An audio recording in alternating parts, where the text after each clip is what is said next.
are also working developing news on a convicted killer's effort to get out of prison. A couple of hours ago, the parole board denied the release of Frank Moniz. Now, Moniz is behind bars for murdering his estranged wife, Maryellen Medeiros, at her Pawtucket apartment more than 20 years ago. Today, as this case went before the parole board, the victim's family rallied against his release, and tonight they are breathing a sigh of relief. Eyewitness News reporter Nicole Estefan is live in our newsroom with the developing details.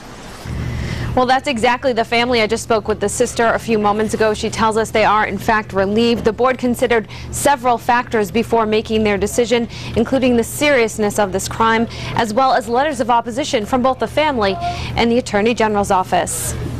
A morning of concern for the family of Maryellen Medeiros, murdered by her estranged husband, Frank Moniz, more than 20 years ago. Moniz was convicted of slashing her 52 times, leaving her for dead in an apartment hallway. Monday, Moniz was up for parole. The victim's family members rallied outside of the ACI to voice their disapproval. He committed a very heinous crime, and he needs to serve his time. The sentence he is serving is life with the eligibility for parole, something he had an opportunity for 7 years earlier and was denied. The board repeating that decision Monday afternoon to the relief of the family.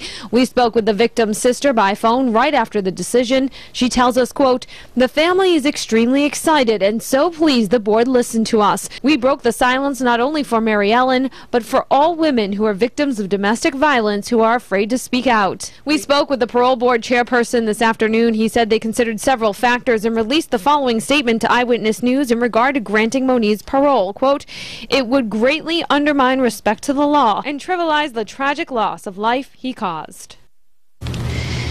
Moniz will be back up for the eligibility of parole in 7 years. Live in the newsroom, Nicole Estefan, Eyewitness News.